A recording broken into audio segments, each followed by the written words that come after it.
दोस्तों मैरिको मैरिको के Q2 के नंबर्स आ चुके हैं। नंबर्स आप कह सकते हैं उतना ज़्यादा उत्साहजनक नहीं रहे हैं दोस्तों। और मैरिको ने जो आपके सामने कह सकते हैं आप जो एक एक रेंज बाउंड में ये ट्रेड कर रहा था। आप देखें निचले स्तरों में एक 500 का सपोर्ट, ऊपर में 550 का। ये जो 10% की ऊपर नीचे की जो आप कह सकते हैं जिगजैग है, ये आपको इसके स्टॉक प्राइस के आप कह सकते हैं जो चाल है उस पर समझ में आएगी। और मुझे ऐसा लगता है कि जो ये बाजार है इसके Q2 के नंबर्स का इंतजार ही कर रहा था। और Q2 के नंबर्स जो आए हैं दोस्तों, वो आप देख लीजिए कि उतना ज़्यादा उत्साहजनक नहीं है। प्रॉफिट्स में गिरावट हुई है। ऐसा नहीं कहूँगा कि बहुत ही ज़्यादा खराब थे, कि कई जगहों पे आपको अच्छी भी कह लीजिए कुछ पॉजिटिव न्यूज़ भी नज़र आएगी, लेकिन ओवरऑल जो स्ट्रक्चर दोस्तों उतना ज़्यादा एंथुसियास्टिक नहीं दिख रहा है।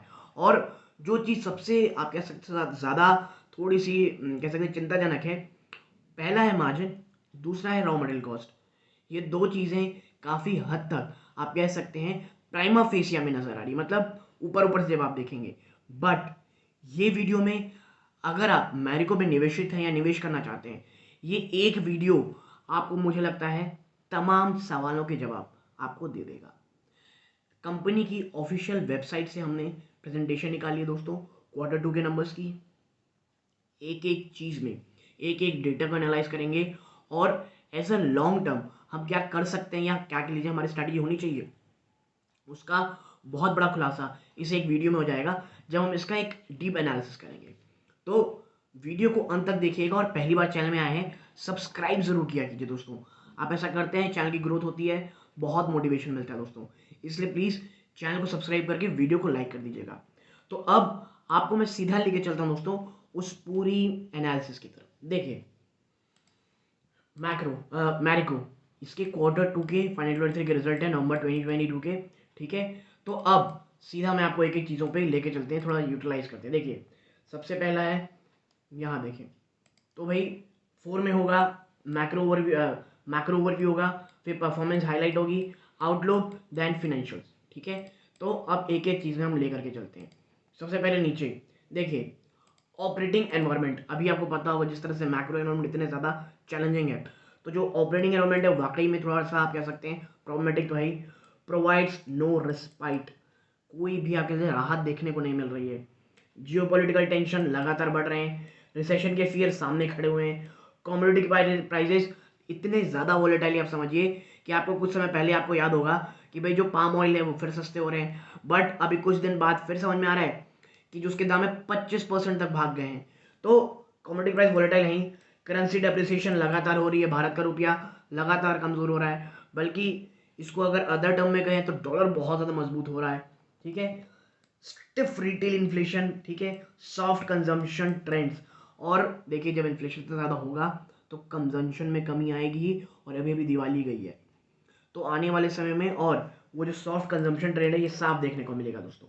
ठीक है, तो भाई तो चैलेंजेस हैं और कंपनी ने साफ साफ अपने पहले प्रेजेंटेशन में कह दिया है, और मुझे लग रहा है इससे एक इन्वेस्टर का माइंडसेट तो ये ज़रूर हो जाएगा कि भाई प्रॉब्लम कहाँ है ये तुम पहले समझ लो। ठीक है, अब थोड़ा चलते हैं यहाँ पे, देखें आप macro overview, performance highlight, outlook, financials. ठीक है, देन नाउ अब थोड़ा नीचे और चलते हैं, अब थोड़ा यहाँ डोमेस्टिक देखते हैं। देखिए domestic business steadies the ship after tepid start. ठीक है, now international business marches ahead. जो इंटरनेशनल बिजनेस है वो तो काफ़ी अच्छा कर ही रहा है दोस्तों, और डोमेस्टिक बिजनेस स्टडीज ये थोड़ा सा रुकता हुआ दिखाई देता है। ठीक है, आप देखें तो Q2 फाइनेंशियल थी ईयर ऑन ईयर बेसिस की बात हो रही है यहाँ पे दोस्तों। तो जो डोमेस्टिक वॉल्यूम ग्रोथ है वो मात्र 3% जम किया ईयर ऑन ईयर। जो इंटरनेशनल है वो 11% ग्रोथ किया दोस्तों कॉन्स्टेंट करेंसी ग्रोथ के कारण।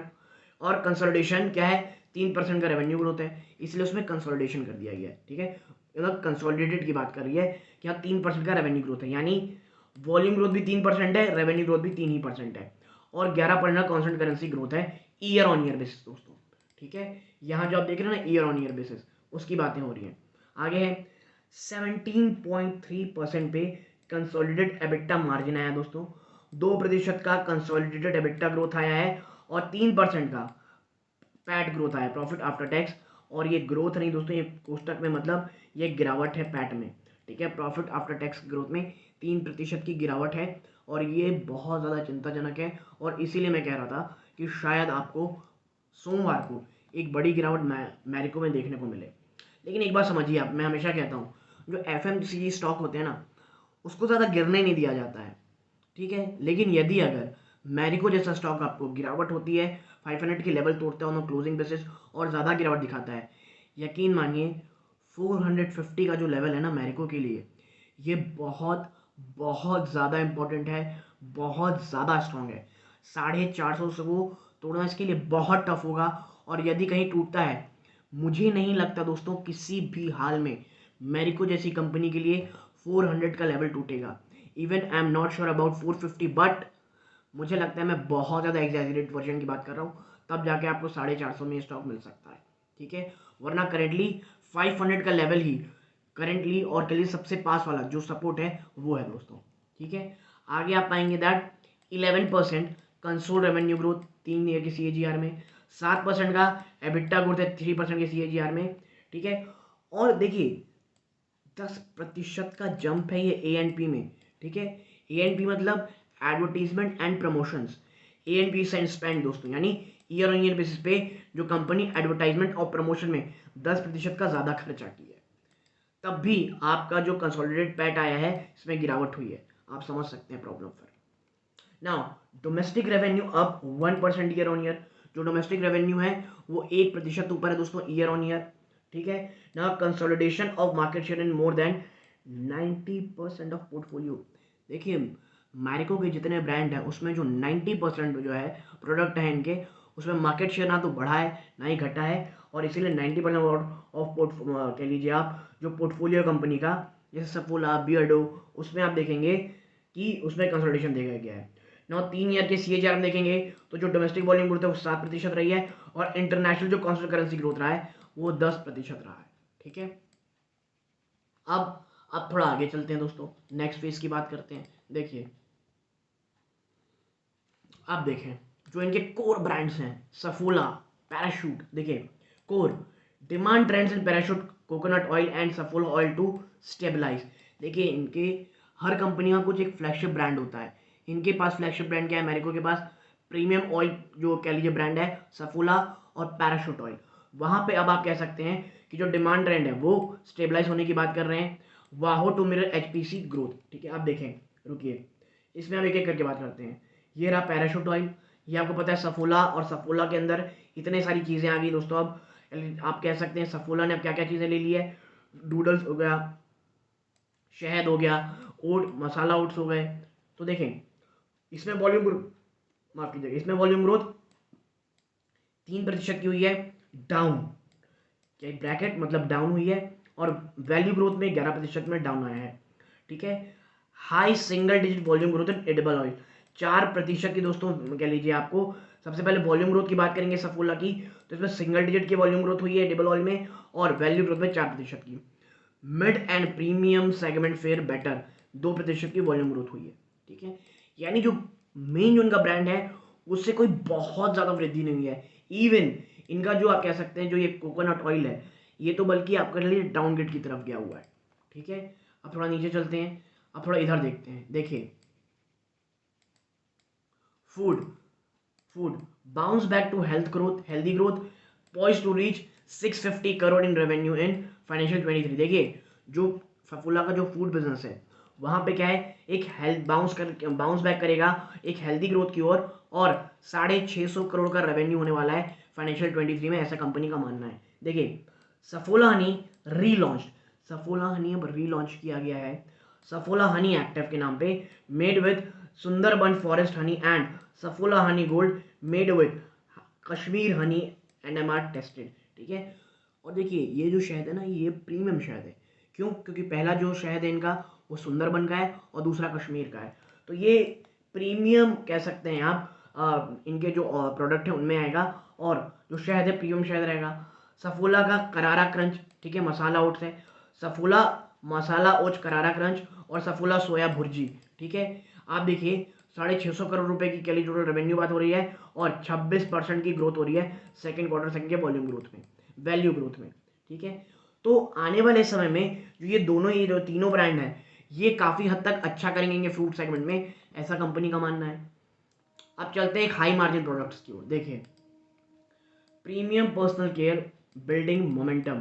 जो इनका प्रीमियम पर्सनल केयर है दोस्तों, क्या, लिवॉन, ये एक प्रीमियम प्रोडक्ट है। सेट वेट हो गया, ये इनका प्रीमियम प्रोडक्ट है। देखिए Livon serum continue to clock double digit growth year on year. Livon इनका डबल डिजिट ग्रोथ दिखा रहा है दोस्तों year on year. Set wet portfolio consistently gaining traction, और इनका जो सेट वेट पोर्टफोलियो है वो लगातार ट्रैक्शन बढ़ा रहा है। आप समझिए मेरे को, 300 करोड़ प्लस का इधर हुआ है दोस्तों, और 40% से भी ज़्यादा की वैल्यू ग्रोथ हुई है क्वार्टर 2 में। और ये जो हाई मार्जिन प्रोडक्ट है ना, इसके मार्जिन को लगातार बचा के रखेंगे दोस्तों। ठीक है, आगे चलते हैं। इनका डिजिटल फर्स्ट पोर्टफोलियो दोस्तों, देखिए मैंने आपको बताया था बियर्डो जैसे ब्रांड हो गए और कोकोसोल जैसे ब्रांड हो गए। तो देखिए digital first portfolio scaling up in line with expectation, वो एक्सपेक्टेशन के साथ ही रहे हैं। ठीक है, और देखिए 250 करोड़ रुपए यहाँ पे और 150 करोड़ रुपए का यहाँ बियर्डो क्वार्टर 2 करेगा। ठीक है, तो भाई ये जो डिजिटल फर्स्ट पोर्टफोलियो ये काफ़ी अच्छा कर रहे हैं और एक्सपेक्टेशन में खरा उतर रहे हैं।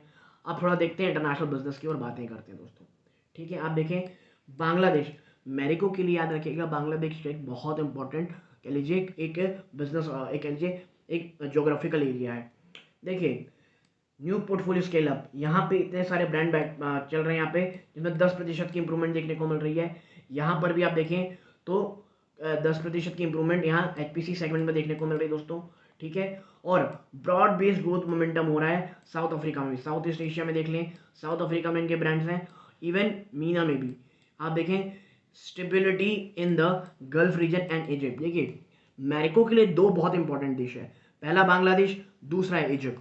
ठीक है, और in international business double digit CCG for the 7th quarter in a row. देखिए जो इंटरनेशनल बिजनेस अमेरिका का इतना शानदार काम कर रहा है कि उसमें डबल डिजिट ग्रोथ आपको देखने को मिल रही है दोस्तों अक्रॉस द सेगमेंट। और ये एक बहुत शानदार चीज़ है, क्योंकि इंटरनेशनल बिजनेस कह लीजिए आने वाले समय में एक काफ़ी अच्छा बिजनेस, क्योंकि देखिए अगर आपका डोमेस्टिक थोड़ा कंसोलिडेट कर रहा है तो आपको इंटरनेशनल बिजनेस से बड़ा सपोर्ट मिलता है, और कहीं दोनों एक साथ अच्छा कर गए तो आपको पता होगा रेवेन्यू कितनी शानदार एक जंप कर सकता है। इसीलिए मैरिको में हर एक गिरावट खरीदारी का मौका होती है दोस्तों। अब बात करते हैं भाई नियर टर्म आउटलुक की। नियर टर्म आउटलुक क्या है, तो देखिए external stimulus, retail inflation and weakening IR subdue macro context. जो इन्फ्लेशन है रिटेल की और जो रुपया कमजोर हो रहा है वो एक वाकई में मैक्रो कॉन्टेक्स्ट के ऊपर मेरा कंसर्न है। Volatility in commodities expect copra and crude oil still firm. देखिए कोपरा क्या होता है, नारियल तेल को बनाने के लिए जो चीज़ें यूज होती है नारियल के, उसको बोलते हैं, उसको कोपरा बोलते हैं दोस्तों। तो क्या कह रही है, वॉलेटिलिटी इन कमोडिटीज बस कोपरा में नहीं होगा, बाकी क्रूड ऑयल में आपको देखना पड़ेगा। Reasonable rainfall season and government subsidies to aid consumption and rural sentiment recovery remain की। और देखिए रूरल सेंटीमेंट अभी अपने आप में कंसर्न है। अभी अभी मैंने आपको बताया था, अगर आपने कल का मेरा वीडियो देखा होगा, मैंने कुछ समय पहले बताया था कि जो रूरल के जो अनएम्प्लॉयमेंट रेट के आंकड़े हैं वो 8% हो गए हैं। बिल्कुल भी उत्साहजनक नहीं है। ये जो रूरल डिमांड का कुछ करना पड़ेगा दोस्तों। रूरल डिमांड ना एक वाकई में बहुत कंसर्न पैदा कर रहा है हमारे लिए। बिजनेस एंड कॉम्पिटेटिव पोजीशन, तो देखिए expect mild mid single digit domestic volume growth in second half. Company बिल्कुल भी एंथुसियास्टिक नहीं है, साफ साफ बात कह रही है कि माइल्ड सिंगल डिजिट की वॉल्यूम ग्रोथ की एक्सपेक्ट कीजिए आप सेकंड हाफ में। Strengthen market share across categories, भाई जो मार्केट शेयर है वो लगातार मजबूत होंगे अक्रॉस सेगमेंट में।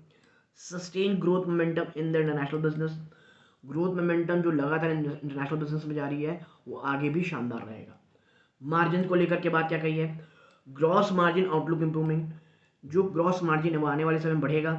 18 to 19% operating margin in financial 23 intact. 18 से लेकर के 19% का जो मार्जिन का टारगेट लिया हुआ है वो अभी भी इंटैक्ट है। Maintain investment in brand building and cost realization, brand building को लेकर के बहुत ज़्यादा कह लीजिए इन्वेस्टमेंट किया जा रहा है और काफ़ी अच्छी प्लानिंग की जा रही है।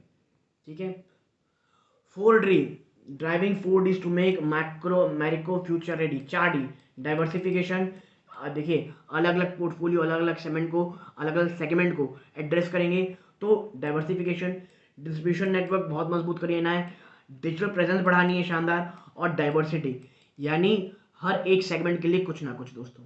ठीक है, आगे है एंड कंटिन्यू फोकस ऑन, और जो फोकस कहाँ रहेगा, ग्रो द कोर, जो इनके कोर ब्रांड्स हैं, चाहे वो सफोला ब्रांड हो चाहे वो इनका पैराशूट ब्रांड हो। कॉस्ट मैनेजमेंट, लगातार कॉस्ट मैनेजमेंट करनी है, और ESG कमिटमेंट, ठीक है। इन्वायरमेंट को लेकर के जो कमिटमेंट है उसको साफ रखना है दोस्तों, ये कंपनी का मानना है। अब ये क्या है दोस्तों, ये थोड़ा सा ना फाइनेंशियल 22 जो Q2 के नंबर्स हैं उसमें बात की जा रही है दोस्तों। तो देखिए रेवेन्यू फ्रॉम ऑपरेशन देखेंगे तो 2496 करोड़ रहा है, जो एक साल पहले 2419 था, यानी कि 3% की वृद्धि हुई है रेवेन्यू फ्रॉम ऑपरेशन में। और फर्स्ट हाफ से इस बार के सेकेंड हाफ को जोड़ेंगे तो उसमें 2% की वृद्धि है, यानी कोई बहुत बड़ा चेंज नहीं आया दोस्तों, ठीक है। मटेरियल कॉस्ट को देखेंगे तो उसमें 1% की वृद्धि हुई है दोस्तों, और साल दर साल में गिरावट हुई है 2% की, जो कि काफ़ी अच्छी चीज़ है। क्योंकि भाई अगर आपका जो जो कच्चा माल है वो अगर सस्ता हो रहा है साल दर साल में तो अच्छी चीज़ रहेगी। एम्प्लॉय कॉस्ट आपके बढ़े 6% के, और क्वार्टर देखेंगे साल के हिसाब से तो उसमें 8% की वृद्धि हुई है। अदर एक्सपेंसेस में 8% की वृद्धि 277 करोड़ था इस बार, और पिछले साल 257 करोड़ था, उसमें 8% की वृद्धि, और साल दर साल में तो ये दुगनी होकर के 12% हो गई दोस्तों, ठीक है। बात करें एबिटा मार्जिन की तो ये 17.3% रहा, जो पिछली बार 17.5 था, यानी 17 बेसिस पॉइंट की गिरावट हुई है मार्जिन में दोस्तों। और ईयर ऑन ईयर ये 72 बेसिस पॉइंट में बढ़ोतरी दोस्तों, ठीक है। यानी भले ही क्वार्टर गिरावट है, लेकिन फर्स्ट हाफ से सेकेंड हाफ को कंपेयर करेंगे तो 72 बेसिस पॉइंट की बढ़ोतरी है। और प्रॉफिट आफ्टर टैक्स देखेंगे तो उसमें 3% की गिरावट है क्वार्टर, लेकिन ईयर ऑन ईयर इसमें 1% की तेजी है दोस्तों, ठीक है। तो यही कारण है स्टॉक में शायद थोड़ा दबाव रहे, लेकिन अगर बाजार का साथ रहा तो गिरावट उतनी ज़्यादा नहीं होगी। और 500 का लेवल एक आप मान सकते हैं बहुत ही इंपॉर्टेंट सपोर्ट है नियर टर्म में दोस्तों, ठीक है। और अगर हम नीचे जाएं तो इसको रोक करके पॉज करके आप पढ़ सकते हैं कि इसमें कहाँ कहाँ क्या क्या है, चाहे वो पर्सनल कॉस्ट हो, एडवर्टाइजमेंट, सेल्स, प्रमोशन में ये देखें तो कैसे 8% की वृद्धि हुई है दोस्तों सेकेंड क्वार्टर में, ठीक। तो ये तमाम चीज़ें दोस्तों, ये वृद्धि नहीं है, ये सेकंड क्वार्टर जो इन्होंने खर्चा किया है दोस्तों एडवर्टाइजमेंट, सेल्स, प्रमोशन में। पीबीटी और मार्जिन को आप पढ़ सकते हैं पॉज करते हुए, ठीक है। तो ये ओवरऑल हमारी पूरी स्ट्रैटेजी रही है दोस्तों। डेबिटर डेज आप देखेंगे तो आप देखें जो फर्स्ट क्वार्टर से बढ़ करके 34 डेज हो गए हैं, ठीक है। डेबिटर डेज मतलब जितने दिन में पेमेंट आ जाती है। इन्वेंट्री टर्नओवर ये थोड़े से बढ़े हैं दोस्तों, ठीक है। और नेट वर्किंग कैपिटल डेज में भी, वर्किंग कैपिटल में यानी डेज में भी आपको थोड़ी बढ़ोतरी देखने को मिल रही है। बट इट्स ओके, इतनी जल्दी आप नहीं देख सकते हैं, कोई बहुत ज़्यादा चेंज नहीं आया है, बट ओके ये ठीक ही है जो सही रहती। आप देखते हैं मार्केट शेयर, जो कि एक सबसे इंपॉर्टेंट चीज़ है मैरिको के लिए। देखिए तो जो कोकोनट ऑयल फ्रेंचाइज है ये 62% मार्केट शेयर है, और नंबर 1 यानी लीडरशिप पोजीशन में दोस्तों, नंबर 1, ठीक है। Parachute rigid with coconut oil में देखेंगे 53% है इसकी मार्केट शेयर, फर्स्ट रैंक में आती है। सफोला ओट्स 43% मार्केट शेयर है, फर्स्ट में है। वैल्यू एडेड हेयर ऑयल्स में 37% मार्केट शेयर, फर्स्ट।